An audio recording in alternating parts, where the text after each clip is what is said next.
मेरा नाम नेहा है और मेरी उम्र 26 साल है। मेरी 17 साल की नंद अचानक प्रेग्नेंट हो गई। पूरे घर पर अचानक कयामत टूट पड़ी। उसे जब भी पूछते कि ये सब किसने किया तो वो डर कर कुछ नहीं कहती। मेरी सास उसे अपने साथ कमरे में ले जाती और उसे अपने पास सुलाती थी। एक रात पति के सर में दर्द था तो मैं दर्द की दवा लेने अपनी नंद के कमरे में चली गई तो मेरे सर पर आसमान टूट पड़ा, क्योंकि मेरी 17 साल की नंद के साथ तो मेरी सास। मेरा नाम नेहा है। मैं गांव में रहती थी। जब मैं बहुत छोटी थी मेरी अम्मी का इंतकाल हो गया था। मेरी परवरिश के लिए मेरे पापा ने दूसरी शादी कर ली थी और उनसे मेरे पापा के 3 बच्चे थे, एक बेटी और 2 बेटे। लेकिन वो मेरे साथ क्या व्यवहार करती थी इसकी मेरे पापा को बिल्कुल भी खबर नहीं थी, क्योंकि पापा सुबह को जाकर शाम को आया करते थे। तब मैं थक हार कर सो चुकी होती थी और सुबह मेरे उठने से पहले ही वो काम पर चले जाते थे। मेरे बहन भाइयों का व्यवहार भी मेरे साथ कुछ ज्यादा अच्छा नहीं था। मेरी सौतेली माँ जैसे ही पापा काम पर जाते मुझे चीख कर उठा देती, कहती कि कमबख्त तू कब तक लेटी रहेगी, उठ जा, कब तक बिस्तर पर पड़ी रहेगी, जल्दी से उठकर घर का काम कर, तू नहीं करेगी तो तेरा बाप करेगा क्या। मैं सुबह उठकर घर का सारा काम करती, नाश्ता बनाती और फिर स्कूल जाती, और जब वापस स्कूल से आती तो फिर मुझे घर के कामों में लगा दिया जाता। और जब मैं रात को थक हार कर बिस्तर पर लेट जाती तो मैं अपनी अम्मी को याद करके बहुत ज्यादा रोती कि पता नहीं क्यों ऊपर वाले ने मुझे मेरी अम्मी से दूर कर दिया। अगर मेरी सगी माँ होती तो वो मेरे साथ ऐसा व्यवहार कभी भी नहीं करती। मैंने काफी बार पापा को बताना चाहा। जैसे ही मेरे पापा आते और मैं खाना लेकर जाती तो वो मेरे हाथ से खाना छीन लेती और पापा के सामने गुस्से से कहती कि सारा दिन तो पड़ी रहती है और अब पापा के लिए खाना लेकर ऐसे चल जा, यहाँ से जाकर सो जा, और फिर सुबह स्कूल के लिए नहीं उठती है। मेरे पापा से वो मेरी तरह तरह की शिकायतें करती। मैं चुपचाप वहां से चली जाती हूँ और थक हार कर सो जाती। मेरे पापा भी अम्मी के कहने पर चलते, उन्हीं की बात मानते, उन्हीं की सुनते थे। मेरे पापा का व्यवहार भी अब मेरे लिए पहले जैसा नहीं रहा। मैं रात को बहुत रोती और ऊपर वाले से कहती कि इस सब से मेरी जान कब छूटेगी और कब मुझे सुकून की जिंदगी मिलेगी। मुझे नहीं पता था कि मेरा बचपन खेलने कूदने के बजाय इस कश्मकश में गुजर जाएगा। इन हालातों ने मुझे वक्त से पहले बड़ा कर दिया था। मेरे और बहन भाइयों ने भी मेरे साथ ऐसा ही व्यवहार रखा था। वो मेरे पापा के साथ कदम से कदम मिलाकर चलते। मेरे पापा ने उन्हें बहुत ज़्यादा पढ़ाया लिखाया था और बहुत काबिल बना दिया था। अम्मी को भी इस बात का गुरूर था कि उन्होंने 2 बेटे पैदा किए हैं और मैं अपनी अम्मी की आखिरी निशानी थी। इसमें कोई शक नहीं कि मेरे पापा ने मेरी अम्मी से बहुत मोहब्बत की थी और वो मेरी परवरिश के लिए ही दूसरी शादी करने के लिए राजी हुए थे। लेकिन मेरी किस्मत में कुछ और ही लिखा था। मेरी दूसरी अम्मी मेरे साथ कभी इस तरह पेश नहीं आई जैसे मेरे पापा सोचते थे, बल्कि वो तो उल्टा मेरे पापा की नज़रों में मुझे इतना गलत साबित कर सकती है कि मैं ये बात सोच भी नहीं सकती थी। आखिर सौतेली माँ सौतेली ही होती है। मेरा स्कूल अब ख़त्म हो चुका था और मेरी सौतेली माँ ने अब मेरे लिए रिश्ते देखना शुरू कर दिए थे। वो मेरे लिए ऐसे अजीब व गरीब रिश्ते देख रही थी कि जैसे बस मुझसे जान छुड़वानी हो। वो मुझसे बस अपनी जान छुड़वाना चाहती थी। मैं तो जैसे सब घर वालों के लिए बोझ बन चुकी थी। हर कोई मुझसे पीछा छुड़वाना चाहता था। पता नहीं मैंने इन सब का क्या बिगाड़ा था। मुझे तो खबर भी नहीं थी कि ये सब मेरे साथ क्यों हो रहा है। क्या इस सब की वजह यह है कि मैं एक लड़की हूँ, या ये कि मैं इन सब के लिए सौतेली हूँ। मेरे भाई मेरा मजाक बनाते और अपनी पढ़ाई लिखाई पर गुरूर करते, और मेरी अम्मी हमेशा इनका साथ देती और कभी मेरे भाइयों को पापा की नज़रों में गिरने नहीं देती और मुझे हमेशा जलील करती रहती। मेरे रिश्ते की मामी अम्मी की गैर मौजूदगी में मुझसे मिलने के लिए आती और कहती कि बेटी सब्र कर, ऊपर वाले ने तेरे लिए कुछ बेहतर ज़रूर सोच कर रखा होगा। वो मेरे ऊपर हुए तमाम जुल्मों सितम से वाकिफ थी और एक वही थी जो अपनों में सबसे ज़्यादा अपनी थी। लेकिन वो अम्मी के सामने मेरे साथ बुरा व्यवहार करती थी, क्योंकि वो जानती थी कि अगर मैं इसके साथ अच्छा व्यवहार करूंगी तो इसके पापा के सामने ये मुझे भी बुरा बनवाकर मेरा आना जाना भी इस घर में बंद करवा देगी। वो छिपकर मुझसे मिलती है और मुझे बहुत ज़्यादा प्यार करती है। मेरे लिए कपड़े लेकर आती हैं, खाने पीने की बहुत सारी चीज लाती है। एक दिन तो गजब ही हो गया जब मैंने अपने पापा से कॉलेज जाने को कहा कि ये मेरा पहला और आखिरी सपना था। लेकिन मेरे बहन भाइयों ने और अम्मी ने मिलकर ऐसा जाल बिछाया कि मेरे पैरों तले से जमीन निकल गई। पापा जैसे तैसे मेरे एडमिशन के लिए राजी हो गए। आज मेरा कॉलेज का पहला दिन था और मैं हंसी खुशी घर वापस आ रही थी। मेरा आईडी कार्ड जो कि गलती से रास्ते में गिर गया था और वो मेरे ही कॉलेज के किसी लड़के को मिल गया। मैं रास्ते में थी और कुछ ही दूरी पर थी तो वो मुझे आवाज लगाता हुआ आया कि सुने, मेरी बात तो सुने। मेरा दिल घबराने लगा। मैं आवाज सुनकर रुक गई। मैंने जब पीछे मुड़कर देखा तो वो मेरा आईडी कार्ड हाथ में लिए खड़ा था। वो बोला कि आपका आईडी कार्ड रास्ते में गिर गया था। मैंने सोचा कि आपको देता हुआ निकल जाता हूँ। बस वो मुझे मेरा आईडी कार्ड देकर चला गया। मैं जब घर लौट कर आई तो मेरी आंखें फटी की फटी रह गईं। पापा, मम्मी और मेरे दोनों भाई सामने खड़े थे और वो मुझे ऐसे घूर रहे थे जैसे मुझे जान से मार देंगे। इतना गुस्सा इन सब की आंखों में नजर आ रहा था। मैंने डरते हुए पूछा, क्या हुआ अम्मी? वो बोली, चुप कर आवारा, तूने ये सब करने के लिए कॉलेज में एडमिशन लिया था? मेरे तो कुछ भी समझ में नहीं आ रहा था कि ये सब क्या कह रहे हैं। इतनी देर में मेरे पापा ने गुस्से में मेरे मुंह पर चांटा मार दिया। मैं रोती हुई बोली कि क्या हुआ है, आखिर मेरा कसूर क्या है, मैंने करा क्या है, आखिर मैंने ऐसा क्या कर दिया? पापा गुस्से में बोले कि आखिर तू उस गैर लड़के के साथ बीच सड़क पर क्या कर रही थी? मैंने अपने भाइयों की तरफ देखा। वो बोले कि हमने तुम्हें खुद सैर सपाटे करते हुए देखा है इस लड़के के साथ। एक भाई बोला कि मैं इस बदतमीज की जान ले लूंगा और गुस्से से मेरे आगे आने लगा और उसने अपने मोबाइल में मेरी और उस लड़के की फोटो क्लिक कर ली आईडी कार्ड लेते हुए और धोखे से पापा की नजरों में मुझे गलत साबित कर दिया। मैं रोती रही, चीखती चिल्लाती रही, लेकिन मेरी किसी ने एक नहीं सुनी और झूठे इल्जाम मेरी मम्मी ने मुझ पर लगा दिए। वो मेरे पापा से कहने लगी कि मैं कहती थी ना फैसल, ये लड़की तुम्हें कहीं का नहीं छोड़ेगी। इस लड़की ने पूरे मोहल्ले में हमें बदनाम कर दिया। क्या जरूरत है इसे इतना ज्यादा पढ़ाने लिखाने की? जल्दी से कोई भी रिश्ता देखकर इसकी शादी कर दो। वो बोले कि इससे पहले कि हमारे मुंह पर कालक थोप कर चली जाए, इसको इस घर से दूर कर दो। और पापा चीख कर बोले, जा चली जा, मेरी नजरों से दूर दूर हो जा। मैं रोती हुई अपने कमरे में चली गई। मैं पूरी रात रोती रही कि ऐसी भी क्या गलती है मेरी, मुझे किस गुनाह की सजा मिल रही है। मैं रोते रोते सो गई। सुबह मुझे मेरी वही मामी मिलने के लिए आई। मैंने उन्हें सारी बात बताई। वो मुझे समझाने लगी कि भरोसा रख ऊपर वाले पर, सब्र कर और मैं तेरे साथ हूँ, मैं कोई ना कोई हल निकालती हूँ। ये कहकर वो चली गई। मेरे भाइयों ने मेरी पढ़ाई रोक दी थी। मुझे सारा दिन मेरी अम्मी ताने देती रहती थी। मेरे पापा भी मेरे साथ सही व्यवहार नहीं करते थे। एक दिन मेरी वही मामी घर पर आई और मेरी अम्मी और पापा से मेरी बुराई करने लगी। फिर मेरी अम्मी और पापा को बातों में उलझाकर बोली कि मेरी नज़र में एक रिश्ता है, अगर आप इजाज़त देंगे तो मैं आगे बात चलाऊं। मेरी अम्मी एकदम बोली, हाँ हाँ बात आगे चलाओ, देर किस बात की है, जल्दी से इसको इस घर से दफा करो। मेरे पापा गुस्से में थे। मेरे पापा बोले कि जैसा तुम लोगों को सही लगे वो करो और तुम बस जल्दी से इसको यहाँ से रफा दफा करो। ये बोलकर वो चले गए। मेरे भाई बहन मेरा मजाक उड़ाने लगे और मैं रोती हुई अपने कमरे में चली गई।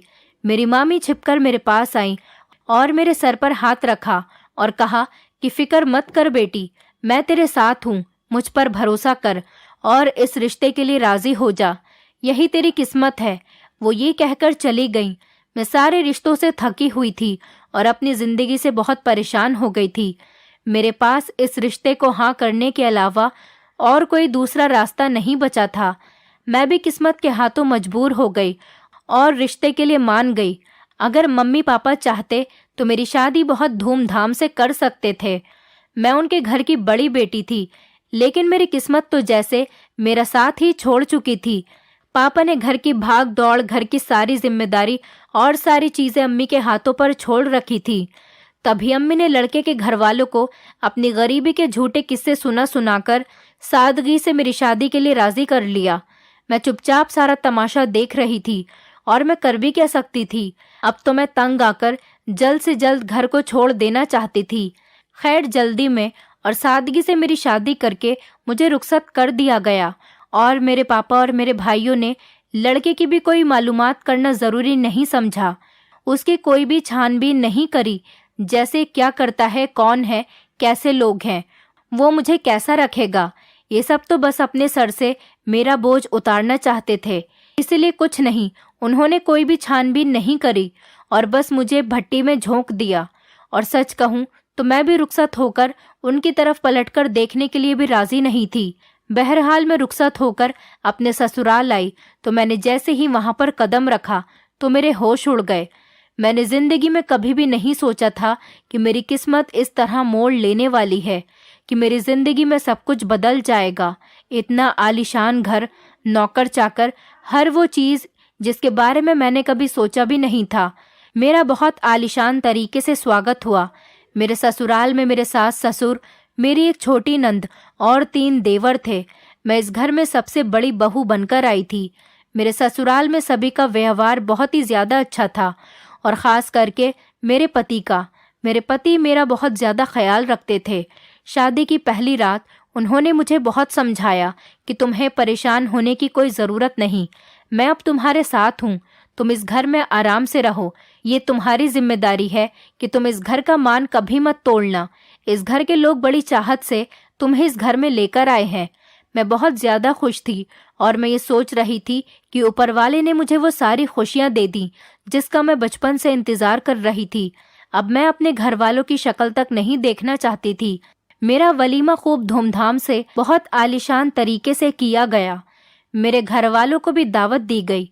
मेरे पति ने मुझे समझाया कि कोई बात नहीं, वो लोग जैसे भी हैं तुम्हारे घर वाले हैं, उन्होंने जो भी किया वो उनकी गलती है और ऊपर वाले ने तुम्हें तुम्हारे सब्र का फल दे दिया।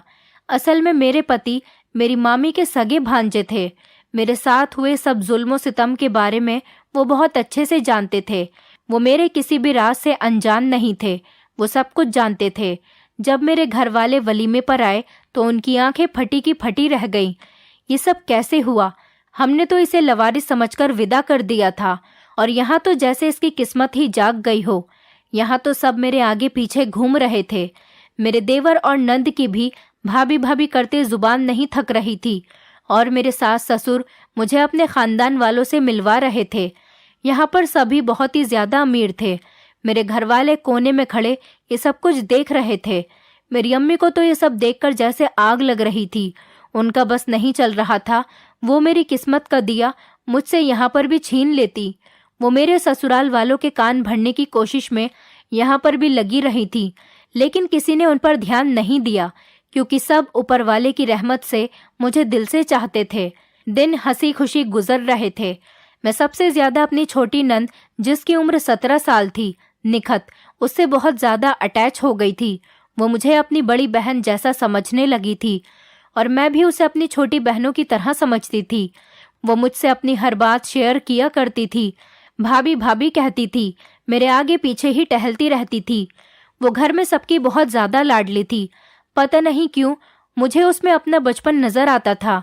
उसकी आंखों में मुझे उदासी नजर आती थी। ऐसा लगता था उसकी हंसी के पीछे कोई गहरा जख्म छुपा हो और फिर मैं उसे अपना वहम समझकर नजरअंदाज कर देती थी। यूं ही दिन गुजरते रहे। एक दिन भी मुझे अपनी सास के साथ ऐसा नहीं लगा कि जैसे वो मेरी माँ नहीं मेरी सास हों। वो भी मेरे साथ सगी माँ से भी ज्यादा बहुत अच्छे तरीके से पेश आती। मुझे घर का कोई भी काम करने नहीं देती थी। नौकर चाकर काम में साथ साथ लगे रहते। मेरी नंद मेरे पास आकर बैठ जाती और मुझे कुछ कहने वाली ही होती, जैसे मुझे कुछ बताना चाहती हो, लेकिन फिर वो एकदम से डर जाती और मेरी सास फौरन वहां पर आ जाती और उसे गले से लगा लेती और कहती कि तुम तो बहुत कमजोर हो रही हो, चलो आराम करो, मैं तुम्हें गर्म करके दूध देती हूँ। और उससे प्यार करती हुई अपने साथ ले जाती और उसे अपने पास सुलाती। मुझे उसे देखकर आंसू आ जाते और ये देखकर मैं सोचती कि काश मेरी सगी माँ बचपन में मुझे यूं छोड़कर नहीं जाती तो वो भी मुझसे ऐसे ही प्यार करती। मेरी लाडली नंद कितनी चहीती और कितनी खुशनसीब है, सबकी लाड दुलारी है। मुझे नहीं पता था कि किस्मत मेरे साथ क्या खेल खेल रही है। वक्त मुझ पर फिर से दोहराने वाला था। एक दिन रात को मुझे सोते हुए कुछ अजीब सी घुटी घुटी आवाज आने लगी। मैं भागती हुई अपनी सास के कमरे की तरफ गई। मुझे लगा कि मेरी सास की तबीयत खराब हो रही है, लेकिन जैसे ही मैं अपनी सास के कमरे में गई तो मेरी सास निखत का सर दबा रही थी। मैंने पूछा, क्या हुआ अम्मी? तो बोली, कुछ नहीं, इसके सर में दर्द है, मैं इसके सर की मालिश कर रही हूँ, तुम इसके लिए जरा चाय बनवा दो। मेरे ससुर काम के सिलसिले में ज्यादातर बाहर ही रहते थे और अम्मी अपने पास निखत को सुला लेती थी। वो निखत से बहुत ज्यादा प्यार करती थी, लेकिन मुझे ऐसा लगने लगा था कि निखत बहुत ज्यादा परेशान सी रहती है। उसकी आंखों में अजीब सी कशमकश दिखाई देने लगी थी। मैंने उससे कई बार पूछने की कोशिश की तो वो डरी डरी सहम सी जाती थी। मैंने अपनी सास से बात की कि आप तो निखत के बहुत ज्यादा करीब हैं, मुझे ऐसा लगता है जैसे निखत हम सब से कुछ छुपा रही हो। मेरी सास बोली कि हाँ, कुछ दिन से वो अजीब व्यवहार करने लगी है, उसकी तबीयत भी ठीक नहीं रहती। न जाने हमारी हंसती खेलती निखत को किसकी नजर लग गई है। वो रोने लग गई। मैंने उन्हें तसल्ली दी, अम्मी आप परेशान न हो, हम सब निखत के साथ हैं। मुझे फिर से अपनी अम्मी की याद आ गई, निखत के लिए इतना प्यार देखकर। मेरी नंद परेशान सी, डरी सी, खोई खोई सी, सहमी सहमी सी रहती थी और ऐसा लगता जैसे वो मुझे कुछ बताना चाहती है, लेकिन डर की वजह से वो बोल नहीं पा रही। एक दिन वो भागती हुई मेरे पास आई और कहने लगी, भाभी भाभी। वो किसी खौफ में थी। मैंने उसका हाथ पकड़ा और वो चकरा कर एकदम वहीं पर गिर गई और बेहोश हो गई। मैंने जोर से सबको आवाज लगाई, सब जमा हो गए, सब उसको अस्पताल लेकर पहुंचे। उसके सारे टेस्ट हुए और हम निखत को लेकर घर पर आ गए। 2 दिन बाद जब उसकी रिपोर्ट्स आई तो सब बहुत ज्यादा परेशान थे और सब घर पर ही थे। हम सब घर वालों पर तो जैसे कयामत टूट पड़ी जब पता चला कि मेरी 17 साल की नंद प्रेग्नेंट है। उसके चारों भाइयों की आंखों में जैसे खून उतर आया था। सबने निखत से हजारों सवाल कर डाले कि ये कब हुआ, कैसे हुआ, तुम कैसे इस खानदान की इज्जत को मिट्टी में मिला सकती हो। निखत डर गई और खौफ में थी। वो नजरें चुरा रही थी। मेरी तो कुछ भी समझ में नहीं आ रहा था कि मैं निखत का साथ दूं या फिर घर वालों का, क्योंकि इतनी कम उम्र में ऐसा होना ये तो हैरत की बात थी। या तो कोई निखत का गुनाहगार है जो निखत की इज्जत के साथ खेल गया। मैं भी बहुत ज्यादा सदमे में थी, लेकिन जब भी मैं अपनी नंद को देखती तो मुझे उसकी आंखों में अपना बचपन नजर आता। मेरा ज़मीर भी कश्मकश में घिरा हुआ था।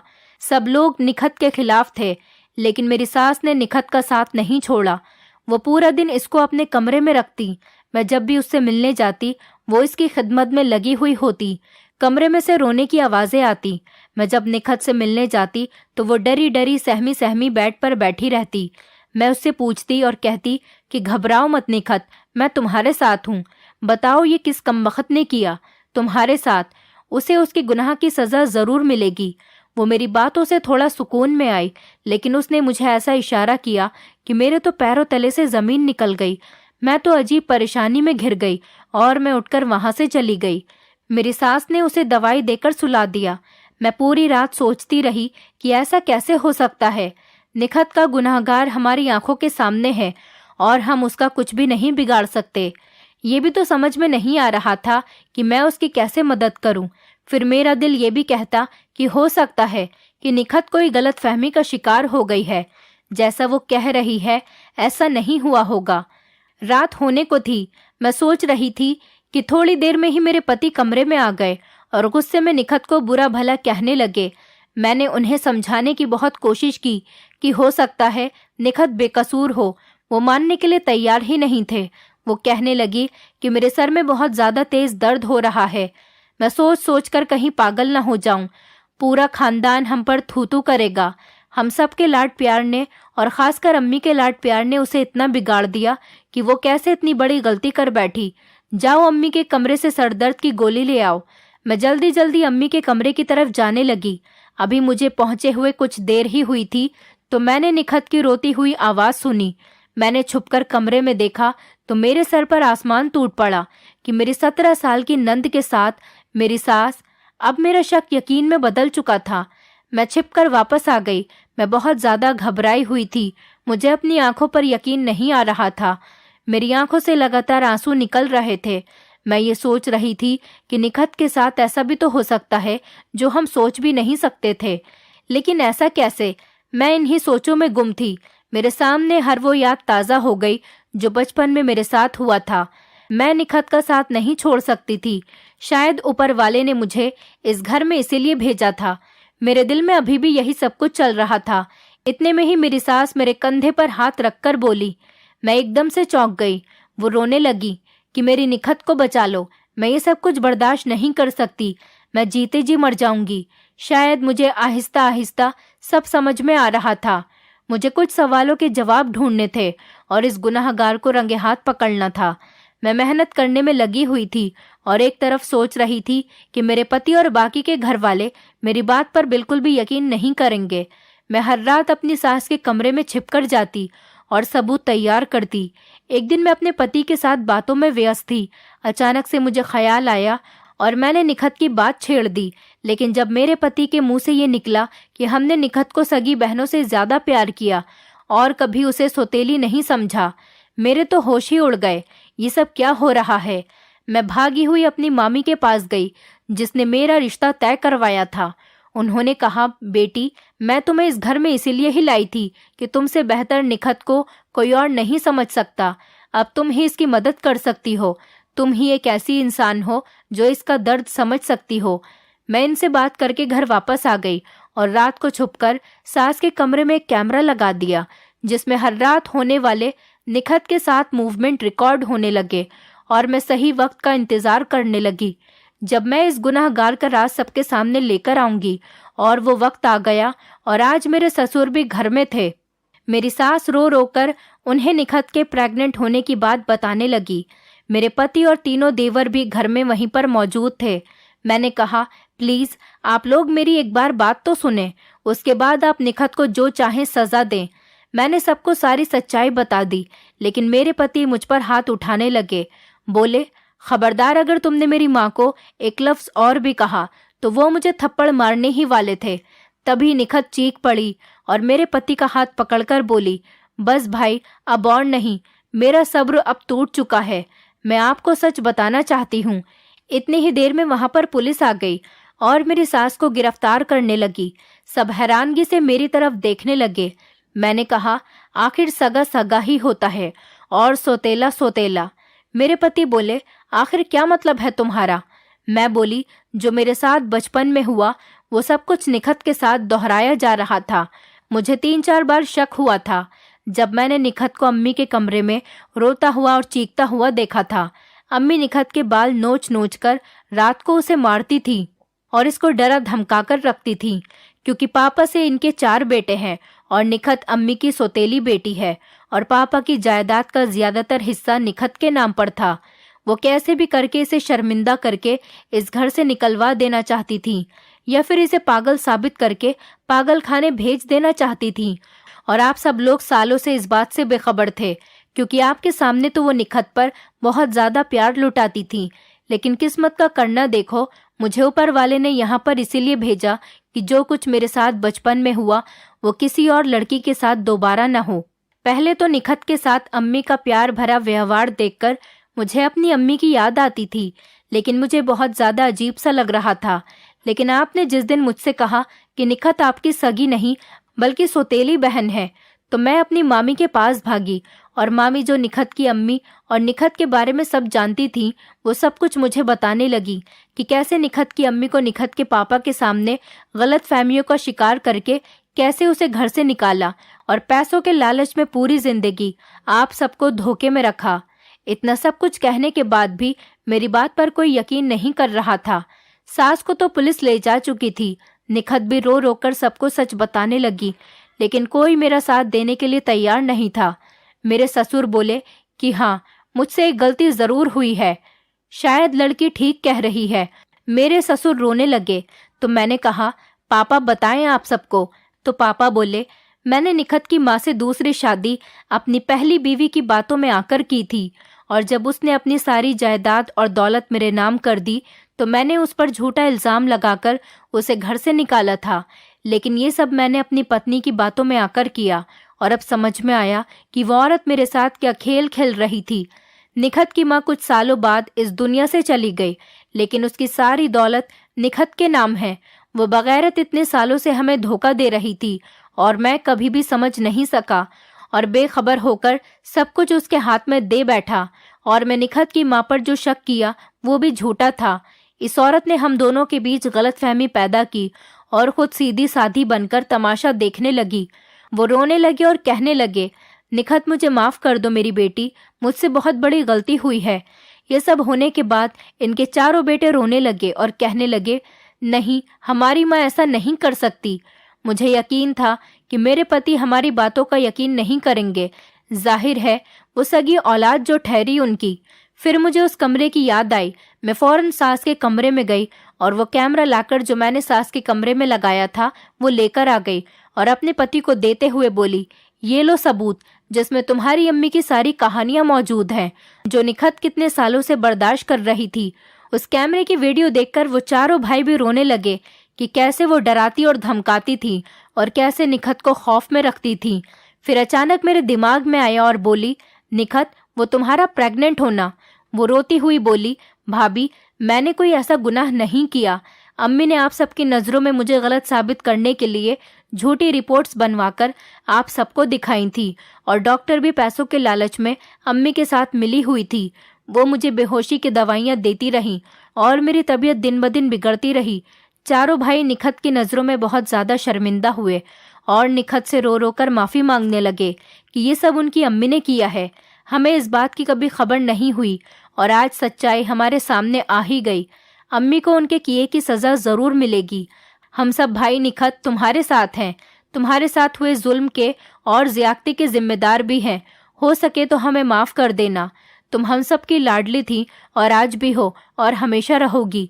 हमने तुम्हें कभी भी सौतेला नहीं समझा। अम्मी को जेल हो चुकी थी। हम सब अपनी ज़िंदगी में खुशी खुशी रहने लगे। निखत को हमने पढ़ा लिखाकर एक अच्छे घर में शादी कर दी और मेरे ससुर ने भी अपने हिस्से की सारी दौलत और जायदाद निखत के नाम कर दी थी। मैं अपने पति के साथ बहुत ज़्यादा खुश थी। ऊपर वाले ने हमें बेटी और बेटा दोनों से नवाजा था। मेरे तीनों छोटे देवरों की भी शादियां हो गईं, लेकिन काफ़ी समय बाद मेरे पापा मेरे घर पर आए और मुझसे माफ़ी मांगने लगे और मुझे बताया, एक हादसे में मेरी सौतेली माँ और तीनों भाई बहन की मौत हो गई और मेरी अम्मी अपनी आखिरी सांसें ले रही थी और जाते जाते पापा को सारा सच बता गई। ये सब सुनकर मैं रोती हुई उनके गले से लग गई और मैंने उन सबको दिल से अपना लिया था। खैर ऊपर वाले ने शायद उनको मेरे साथ किए हुए जुल्म की इस तरह से सज़ा दी है। ये तो सच है कि सगे और सौतेले रिश्ते कहीं ना कहीं धोखे दे ही जाते हैं, लेकिन गलत का अंजाम हमेशा बुरा ही होता है। इंसान के किए हुए गुनाहों की सज़ा ऊपर वाला इसी दुनिया में दिखा ही देता है। ऊपर वाले की लाठी जब पड़ती है तो इंसान कहीं का नहीं रहता। दोस्तों उम्मीद करती हूँ आपको हमारी कहानी पसंद आई होगी। कहानी पसंद आई है तो वीडियो को लाइक करें, चैनल पर नए हैं तो चैनल को सब्सक्राइब करें और हाँ, नोटिफिकेशन बेल को ज़रूर दबाएं ताकि अगली अपडेट सबसे पहले आपको मिले।